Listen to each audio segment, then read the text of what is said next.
Hliva ústricová. Všetci ju poznáme a mnohí z nás ju často aj využívame v kuchyni. Jej výťažok sa používa aj v rôznych vitamínových doplnkoch. To znamená, že o jej zdravotných účinkoch sa vie už veľmi dlho. Dnes nakrúcame vo výskumnom centre Agrobiotech v Nitre, kde sa jej začali venovať na vedeckej úrovni, lebo vedia, že by mohla byť nápomocná pri rôznych ochoreniach. Akým druhom húb sa tu vo výskumnom centre venujete? Vo výskumnom centre Agrobiotech sa venujeme rôznym medicinálnym hubám, teda hubám, ktoré majú rôzne liečivé účinky, ale okrem toho i ďalším divorastúcim jedlým hubám, napríklad bedle vysoká alebo suchohryb hnedý. Avšak v súčasnosti sa najväčšia pozornosť práve venuje hlive ústricovej v rámci aktuálne riešeného projektu APVV s aplikačným charakterom. Prečo ste sa zamerali práve na tú hlivu? Hliva ústricová je bohatým zdrojom mnohých minerálnych látok, vitamínov, tiež mastných kyselín, vlákniny, aminokyselín, ale je najmä bohatým zdrojom najmä biologicky aktívnych látok. Teda tieto látky sú zodpovedné za jej mnohé biologické účinky, napríklad antioxidačné, imunomodulačné či antialergické a tak ďalej. A práve keďže na univerzite sa pracuje s hlivou už niekoľko rokov, tak vznikla idea vytvoriť spoločný projekt, na ktorom budú participovať viaceré vedecké týmy z univerzity. A cieľom tohto projektu je práve zlepšiť zdravotný stav konzumentov, respektíve rizikových skupín pacientov so zvýšenými hodnotami glykémie, cholesterolu a práve s využitím tej hlivy ústricovej. Aký výsledok bude toho celého projektu a aké bude jeho uplatnenie v praxi?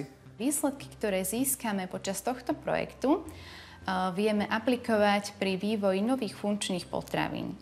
To znamená, že potraviny, ktoré sú určené pre konzumentov alebo respektíve rizikových skupín pacientov s rôznymi chronickými ochoreniami a konkrétne z diabetes mellitus druhého typu. Koľko kmeňov hliví ústricovej ste analyzovali?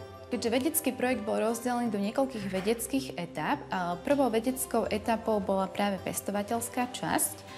Tu sme mali k dispozícii celkom 62 kmeňov hľivy. A práve tu sme využili ľudskú endotelovú bunkovú líniu a pracovali sme v podmienkach in vitro. Pre hodnotenie tohto protektívneho účinku bolo potrebné najskôr pripraviť alkoholový extrakt hľivy ústricovej. Tento extrakt bol následne aplikovaný na bunkovú líniu a teda naše predbežné výsledky ukázali, že sledovaný extrakt mal pozitívny účinok a teda protektívny účinok na ľudskú endotelovú bunkovú líniu v práve stimulovaných hyperglykemických podmienkach. Na úrovni bunky a kvasinky sa ten pozitívny účinok potvrdil. Aký to má praktický význam pre nás, konzumentov? V rámci teda projektu bolo niekoľko vedeckých etáp a jednou etapou bola práve príprava a vývoj nových funkčných potravín. Teda potravín s pridanou výživovou hodnotou. Teda potraviny, ktoré sú obohatené či už o samotný extrakt alebo o sušený prášok z hľivy ústricovej.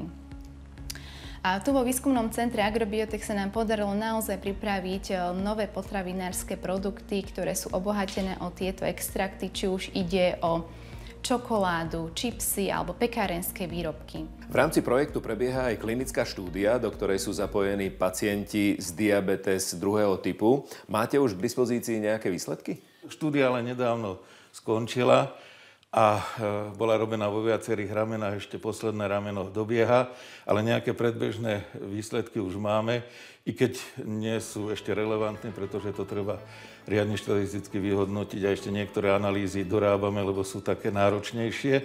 Ale z tých prvých výsledkov môžeme povedať, že je tam určitý posun a zistili sme, že u viacerých pacientov došlo k zníženiu hladiny glukózy na lačno, čiže tá raná glukóza, a potom prakticky u všetkých došlo k zníženiu glykovaného hemoglobínu, ktorý možno interpretovať tak, že je odrazom účinnosti liečby. Sušenú hlivu sme veľmi šetrne spracovávali, aby sme ju sušili len pri minimálnych teplotách, aby nedošlo k poškodeniu niektorých látok, napríklad je tam aj vitamín C a ďalšie bioaktívne látky, polyfenoly. A preto jednak zložitejší ten proces, náročnejší, čo sa týka prípravy, a aj to sušenie je veľmi náročné, ale zase zdá sa, že to môže mať lepší efekt. Na aké ďalšie ochorenia by sa dala hliva ústricová využiť? Vo všeobecnosti je dobre známy účinok hlivy ako látky, ktorá dokáže zvyšovať imunitu a obrannú schopnosť organizmu. To je všeobecne známe.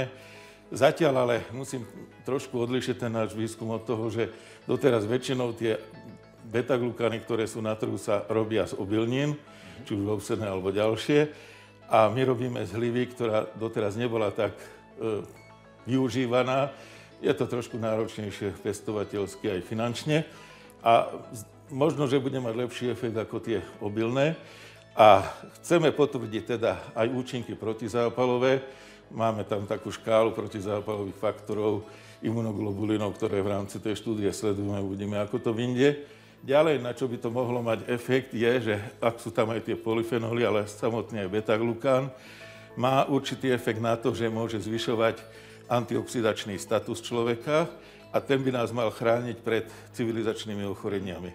Tým, že by mal určitým spôsobom eliminovať voľné radikály a tým nás chrániť. Čiže to by bola ďalšia vetva, ktorá by ešte v tej štúdii bola uskutočnená.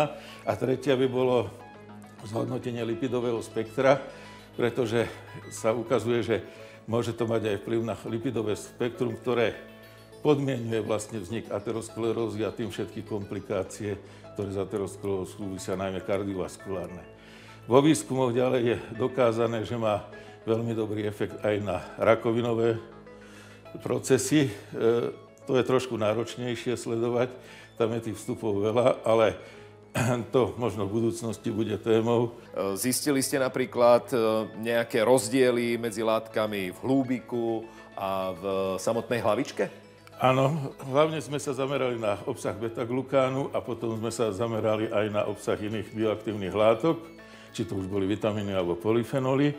No a následne sme spravili aj rozbor, že či je to rovnaké v celej hlive, alebo je rozdiel v niektorých častiach a zistili sme napríklad ku podivu, čo nás trošku prekvapilo, že v tom hlúbiku tých bioaktívnych látok je viacej. Kedy sa dozvieme záverečné výsledky? Ja myslím, že koncom toho projektu okolo toho júna, prípadne v lete budú výsledky a chceli by sme to publikovať v nejakom renomovanom časopise, aby o tom vedeli aj ostatní. Budeme držať palce. Ďakujem veľmi pekne.